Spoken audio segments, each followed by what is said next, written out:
अजीज़ान गिरामी,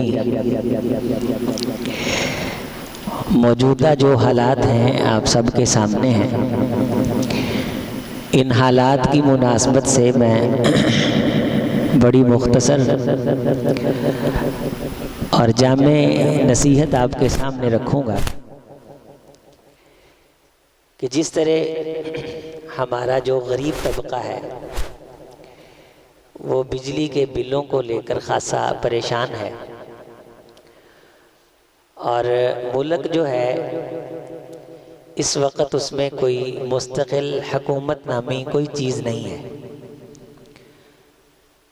ऐसे हालात में ख़ुसूसी तौर पे जब कोई ज़िम्मेदार और वारिस न हो तो अल्लाह ताला से दुआओं का जो सिलसिला है वो दराज करना चाहिए कि अल्लाह हमें लावारिस न कर। और दूसरा ये कि ला तुसल्लित अलैना बिजुनूबिना मल्ला यखाफु कफीना वला यरहमुना। अल्लाह हम गुनहगार हैं, हमें अपने गुनाहों का एतराफ़ है, लेकिन हमारे गुनाहों की वजह से हम पे ऐसा शख्स मुसल्लत न कर जो हम पे रहम न करे, और जो हमारे एहसास से महरूम हो ऐसे शख्स को हम पे निगरान न बना। अरबी में नहीं आती तो उर्दू के अंदर ज़रूर अल्लाह ताला से ये दुआ मांगे। तीसरी अहम बात ये है कि हालात दिगरगुम हो जाते हैं। यहाँ बहुत सारे साथी ऐसे बैठे हैं जो दुकानों पे मुलाजमत करते हैं और उनको 20,000 या 25,000 मिलता है।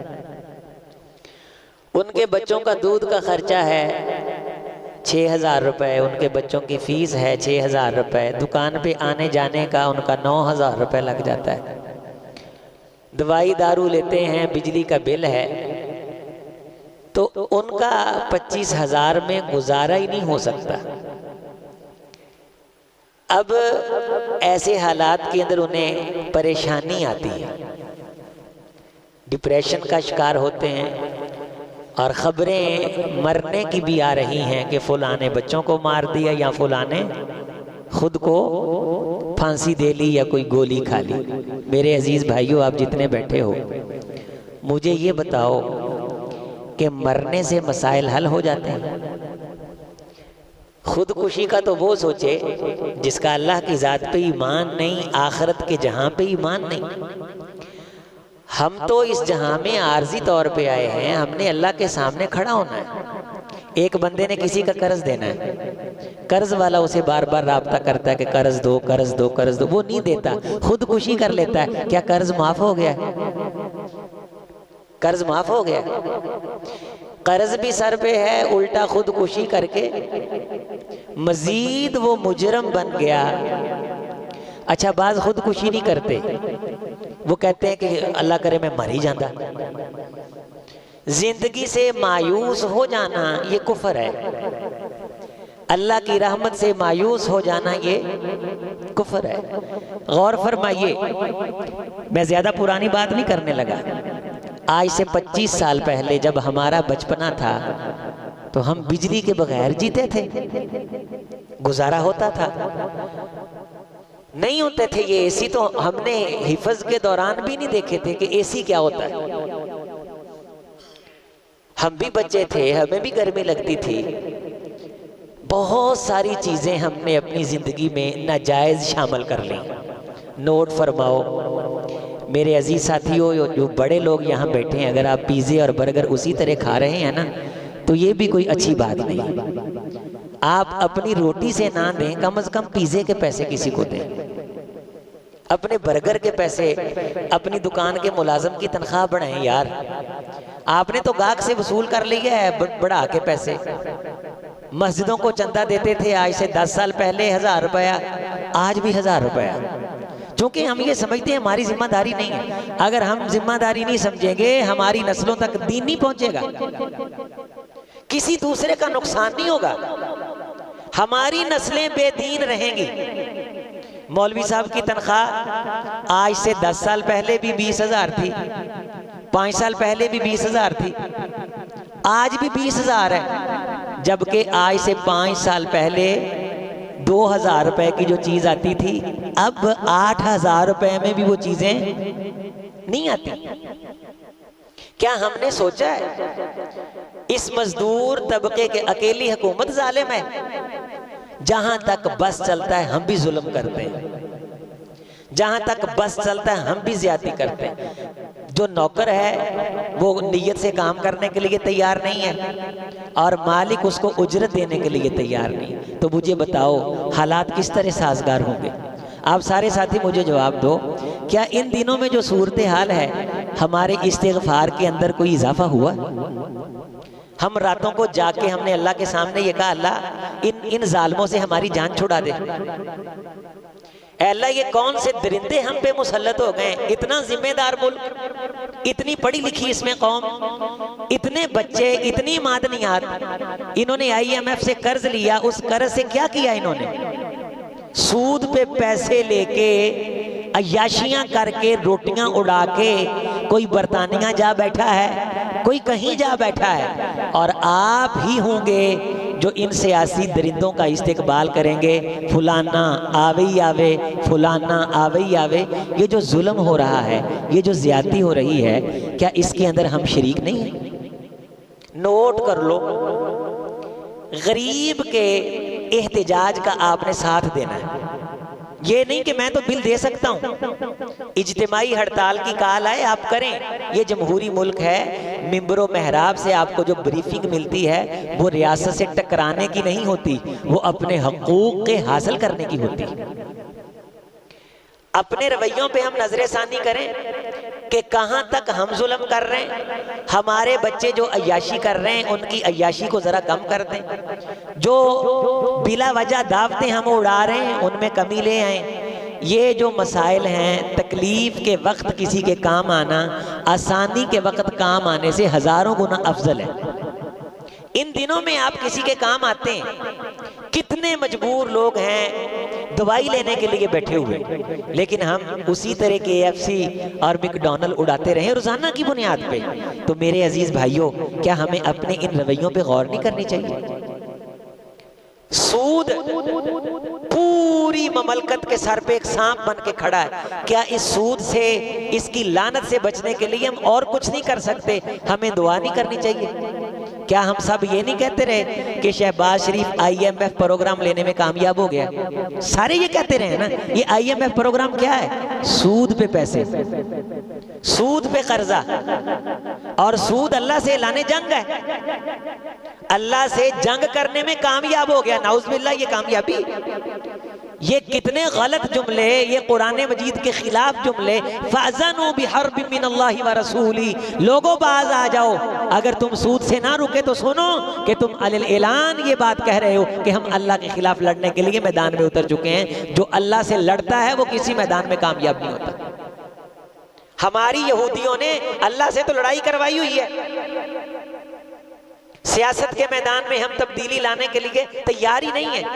अजीजों, अब मैं आप बात में मुकम्मल करने लगा हूं। अपने दिल का, अपने रवैये का जायजा लें। अपने दिल का, अपने रवैये का जायजा लें। मसाजिद के बिल नहीं आए, बोले सारे आए हैं ना? तो जो मसाजिद के इमाम हैं, महंगाई हुई है, फ्रूट महंगा हुआ, गंदम महंगी हुई, घी महंगा हुआ, घरेलू जरूरियात की चीजें सारी महंगी हुई।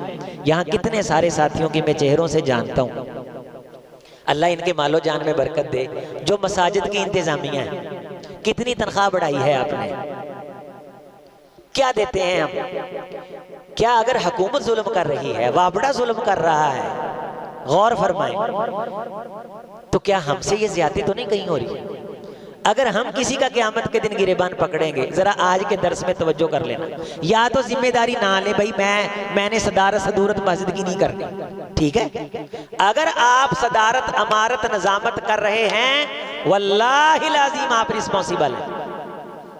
नोटेड द पॉइंट, मेरी बात नोट करो। अगर आप किसी मस्जिद की इंतजामिया हो और इंतजामिया होने के बावजूद आप उसकी तनख्वाह इतनी नहीं दे रहे कि उसकी जरूरतें पूरी हों, वल्लाहि लाज़िम आप जिम्मेदार। या तो आप कहो भाई मैं नहीं, ऐ भाई नजामत, आप भाई ये सदारत, आप भाई ये इमारत, भाई ये मसीद दे कोई दो चार बंदे होर सांभ लैन, मैं क़यामत वाले दिन रब दे दरबार च आपदा गिरेबान नहीं खचवाना। कितने इमाम हैं, खतीब हैं आपकी मस्जिदों के अंदर परेशान। यहाँ हमारे फैसलाबाद की एक मस्जिद में एक खादम की वालदा गिर गई, खादम की वालदा बोले गिर गई, उसकी टांग टूट गई। इंतजामिया को पता है और इंतजामिया खाती पीती है, मिलने हैं माशाल्लाह, मिलने हैं। इंतजामिया के बंदे ने उसे क्या मशवरा दिया कि तुम मस्जिदों में जाके अपील कर लो, मस्जिदों में जाके क्या कर लो, अपनी माँ की टूटी टूटी टांग के लिए क्या करो। वो मेरे पास आया, मैंने उसे कहा खुदा के बंदे तू भी शरीफ आदमी है, इस बंदे ने तुझे मांगने पे लगा दिया, ये तेरे साथ नेकी नहीं कर रहा, ये तेरे साथ जुल्म कर रहा है, ये तेरे साथ जुल्म कर रहा है। आइमा और खुताबा भी इसी मुआशरे में रहते हैं और उनकी जरूरतें पूरी करना ये वक्त का तकाजा है। अपनी मस्जिद के बिलों के हवाला से बच्चे पढ़ते हैं मदारस में, नोट फरमाएं ये काम की बात है। कभी कभी इस तरह की तलख बातें भी सुन लेते हैं, ये सेहत के लिए मुफीद साबित होती, ईमान के लिए मुफीद साबित होती, क़यामत के दिन की कामयाबी के लिए मुफीद। मैं मसलन शेख कॉलोनी से मोहम्मदी मस्जिद में हम पढ़ाते हैं, हमारे पास 150 के करीब तलाबा है, उसी तरह का खाना पकता है अल्हम्दुलिल्लाह, उसी तरह सफाई सुथराई VIP माहौल, उसी तरह वर्दियां सिलाई करके, उसी तरह नाश्ता, कोई रत्ती भर फर्क नहीं आया। लेकिन जो चीज आज से 2 साल पहले हम मसलन 30 रुपए की खरीदते थे, अब वो 90 रुपए में मिलती। लेकिन चूंकि ये खैरात का काम है, हम ये समझते हैं सवाब है देंगे तो सवाब है, नहीं देंगे तो सवाब नहीं। लेकिन घरों के अंदर हमारे दिन ब दिन तअय्युश और दिन ब दिन इफरातो तफरीद, बाज पार्टियां शादी करती हैं, उन्हें पूरे पाकिस्तान में कहीं फर्नीचर पसंद नहीं आता, और उनकी मस्जिद में कहीं जाके देख लो, इमाम साहब की हालत देख लो, खतीब साहब की हालत देख लो, या उनकी तनख्वाहें पूछ लो, 20-25 हज़ार से हम ज्यादा नहीं देते। जुमे वाले बंदे जो हैं ये राग रूग सुना के, टूने टाने सुना के, ये कोई 25-30 हज़ार रुपये ले जाते हैं। जो मुस्तकिल हमें नमाजें पढ़ाने वाले लोग हैं, उनके घरों की कैफियत क्या है, उनके घर में अगर कोई बीमार पड़ा उसकी कैफियत क्या है, वो किस सूरत हाल में है। हमें इससे कोई गर्ज नहीं, हमें ये गर्ज है कि टाइलें नहीं लगनी चाहिए और AC जो है ना वो फुलां कंपनी के होने चाहिए, और जनाबेली इधर से काम करके इधर कर देना चाहिए, इधर वाला उठा के इधर करना चाहिए। रसूलुल्लाह सल्लल्लाहु अलैहि वसल्लम ने फरमाया जब कुरान सीखने वालों से सरफे नजर बरती जाए और युवशूनहा मस्जिदों को, और 2 लफ्ज आप सल्लल्लाहु अलैहि वसल्लम ने बोले, एक कुरान मजीद के हवाला से और एक मस्जिद के हवाला से, इज़ा ज़ुय्यक़्तुम मसाहिफ़कुम व हुल्लैतुम मसाहिफ़कुम, कुरान मजीद की जिल्दें सजाई जाएं और मस्जिदों की दीवार पे नक्शगारी की जाए और कुरान पढ़ने वालों से बेजारी की जाए, तो समझो मेरी उम्मत पे क़यामत आने वाली। ज़व्वक़्तुम मसाजिदकुम, ये हदीस है, ज़व्वक़्तुम मसाजिदकुम व हुल्लैतुम मसाहिफ़कुम। लेकिन कुरान मजीद सीखने सिखाने से, इस ताल्लुक से बेजारी की जाए, मस्जिदें सजाई जाएं। क्या बात है, साड़ी मस्जिद जाके देखो, वहां का AC देखो, वहां के नक्शो नगार देखो। अगर इमाम साहब आपसे खुश नहीं है, आपका इमाम हुक्मरान नहीं है, आपका इमाम वो है जो आपकी मस्जिद में आपको नमाजें पढ़ाता है। अब हुकूमत में कौन है जो जिसे हम इमाम कहेंगे? तो मेरे अजीज, मेरे भाई, ये बात करने का मकसद ये है कि हम सब ने अपने रवैयों पे गौर करनी इंशाअल्लाह। जो हमारे पास काम करते हैं उनकी इस मजबूरी की कैफियत में हमने उनके काम आना है। अव्वल ख्वेश बाद दरवेश, अपने मजदूरों मुलाजमों से आगाज करना है, अपनी महजत से बेहतरी का आगाज करना है। यकीनन अल्लाह नरम दिन हम पे मुसल्लत करेगा, हमारे निगरान हमारा ख्याल करेंगे, हमारी हुकूमतें हमारा ख्याल करेंगी। अल्लाह हमें अपने से निचलों पे नरमी करने की तौफीक दे, हमसे ऊपर वाले हम पे नरमी करेंगे। अल्लाह ताला पाकिस्तान के हालात दुरुस्त फरमाए और ईमान की हालत में हमें जिंदा रखे, ईमान की हालत में अल्लाह ताला लेके जाए। अल्लाह की रहमत से मायूस नहीं होना, इस्तिग़फ़ार ज़्यादा करें, दुआ करें, इस तलखी के मौके पे ज़्यादा सदका खैरात करें। अगरचे मुश्किल नज़र आता है, लेकिन मुश्किल वक्त में सदका खैरात करना मुश्किलों को दूर करने का ज़रिया बनता है। सुबहान रब्बिका रब्बिल इज़्ज़ति अम्मा यसिफ़ून व सलामुन अलल मुरसलीन वल्हम्दुलिल्लाहि रब्बिल आलमीन।